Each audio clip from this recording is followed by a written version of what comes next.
Bonjour à tous, merci de regarder cette vidéo, c'est Jack pour le site internet www.iphone-ipad.es.com et donc aujourd'hui je vais vous montrer comment faire du SSH avec votre iPhone. Donc juste, je modifie un petit truc.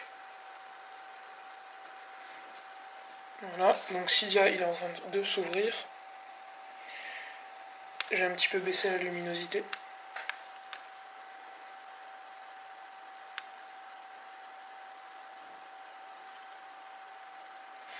Voilà, donc vous allez dans recherche, vous allez taper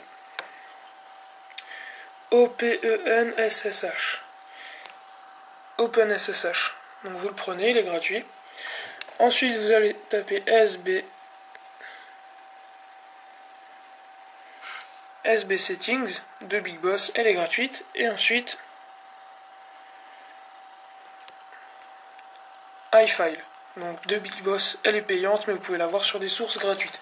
Donc ceux qui sont en train de regarder la vidéo et qui connaissent un petit peu le SSH, ils vont se dire iFile, oui, mais c'est pour faire du SSH directement sur son iPod Touch ou iPhone. Donc là, moi, je suis sur un iPhone. Donc moi, je vais vous dire oui, mais non, parce qu'on peut aussi en faire, grâce à la Wi-Fi. Donc c'est parti. Tout d'abord, on va aller dans Réglages, dans Général, donc dans Réglages, Général, Verrouillage auto et vous mettez Jamais. Ensuite, vous allez dans Wi-Fi et il faut vérifier donc que vous soyez connecté en Wi-Fi à la même Wi-Fi que votre ordinateur. Donc là, moi, mon ordinateur, il est connecté en Wi-Fi. Je suis connecté en Wi-Fi avec mon iPhone. Donc tout est beau. Ensuite, vous allez slider la barre de statut en haut et vous allez voir ici SSH. Donc elle peut être ici l'application, elle peut être n'importe où. Donc ça, voilà.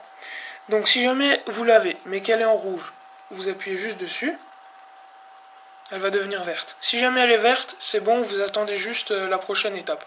Donc si jamais elle est verte, vous avez juste à attendre la prochaine étape, là pour l'instant. Si jamais elle est rouge, vous avez juste à appuyer dessus. Si jamais vous ne l'avez pas du tout, vous allez là, vous appuyez dans More, Set to Girls, vous allez tout en bas. Si jamais vous l'avez pas, si jamais vous l'avez pas, SSH il sera en rouge comme ça et il sera du côté gris avec un petit rond. Vous appuyez dessus, il va se transformer en bleu. Et ensuite vous appuyez sur le bouton Home et ça va faire un Restart Springboard. Donc vous attendez. Changement de langue, c'est normal.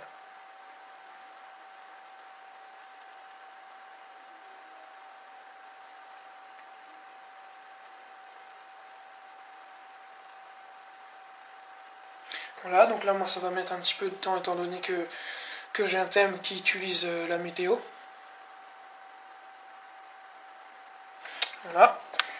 Donc ensuite, là maintenant tout est beau, donc si jamais, une fois que vous l'aurez installé le SSH, il sera en rouge normalement, donc vous avez juste maintenant à appuyer dessus, puis il va devenir vert. Donc jusqu'à là, c'est parfait, vous avez tout qui est bon, maintenant vous avez juste à ouvrir iFile. Donc j'ouvre iFile. Donc, pendant la manipulation, il faut pas verrouiller votre iPod Touch ou votre iPhone, parce que quand vous le verrouillez, votre iTouch ou votre iPhone, ça vous déconnecte de la Wi-Fi. Si ça vous déconnecte de la Wi-Fi, ça vous plante votre connexion de iPhone jusqu'à l'ordinateur. Donc maintenant, vous avez juste à appuyer ici, attendre, même si ici ça reste à 0% pendant tout le truc, c'est pas grave. Donc là, il va y avoir des codes qui vont s'afficher. Et tout en dessous, il va y avoir connectez-vous sur... Et puis il y a deux adresses. Donc il y a celle-ci ou celle-ci. Donc même si ici ça reste à 0%, c'est pas grave. Donc pour vous montrer comme quoi ça marche bien, avant de me connecter, je vais aller dans Médias et je vais créer un nouveau dossier. Donc juste je supprime un ancien. Donc je vais créer un nouveau dossier qui va s'appeler Jack Test. Comme ceci. Et je fais créer. Ok, donc Jack Test, il est dans Médias. Donc maintenant je refais ça pour connaître mon adresse. Donc là je vois mon adresse. Et donc maintenant il y a tout qui va se passer sur notre ordinateur.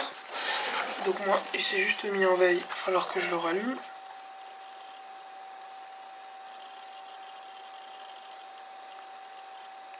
Donc ça c'est un petit peu pénible avec Windows 7, ils se mettent en veille prolongée et puis c'est un petit peu chiant, mais c'est pas grave. Voilà, donc, hop. Et donc tout en haut dans la barre de recherche, je tape mon adresse.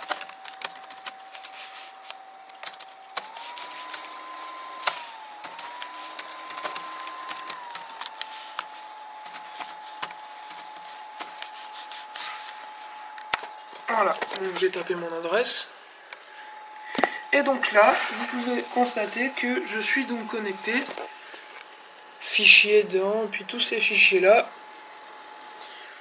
Donc c'est de iFile. Donc pour bien vous montrer, donc je vais aller dans var, étant donné que c'est le dossier principal, dans mobile, dans média. Et là, vous allez pouvoir trouver quelque part Jack Test. Voilà, donc là vous avez Jack Test, donc ça c'était pour bien vous montrer que ça fonctionne. Et maintenant pour encore mieux vous montrer que ça fonctionne, comme on peut charger, vous voyez on peut charger des fichiers. Donc ce que je vais faire c'est que je vais charger une image dans Jack Test, qu'ensuite je retrouverai dans mon iPhone. Donc vous allez dans parcourir ici, donc vous choisissez une image, moi je vais prendre une image qui est déjà à la base dans Windows 7. Donc je vais prendre celle-là au hasard. Et ensuite, quand vous avez votre image, vous faites charger. Donc moi j'appuie dessus. Voilà, vous attendez un peu. Le fichier a été chargé avec succès. Le fichier Chrysanthemum, donc c'est le nom du fichier, .jpg a été chargé avec succès. Et donc maintenant, soit vous revenez à la page d'après, soit vous quittez. Donc là moi je vais quitter, ça sert à plus rien. Donc vous pourrez également constater que là, il y a tout un tas de codes qui se sont passés. Donc c'est en fait a été, comment dire, tout ce qu'on a fait à l'ordinateur, ça a été vu ici. Donc vous faites ensuite OK. Et donc on va aller dans Jack Test, et là regardez ce qu'on retrouve, chrysanthemum.jpg, et si jamais je l'ouvre, c'est la même image que ce que j'ai chargé. Voilà. Donc j'ai pas pu tricher étant donné que Jack Test c'est un fichier que j'ai créé devant vous. Donc voilà. Ensuite moi ce que je vous conseille quand même c'est d'enlever le SSH. Parce que c'est mieux, c'est quand même mieux d'enlever le SSH. Enfin pas, comment dire, pas d'aller dans mort et puis de carrément l'enlever, mais au moins d'appuyer dessus pour qu'il passe de vert à rouge. Quand même, c'est quand même mieux. Et ensuite moi je vais quand même dans général, verrouillage auto et je mets 1 minute. Si jamais j'oublie de le verrouiller. Donc voilà, merci, c'était déjà pour le site internet www.iphone-ipad.apps.com, à la prochaine.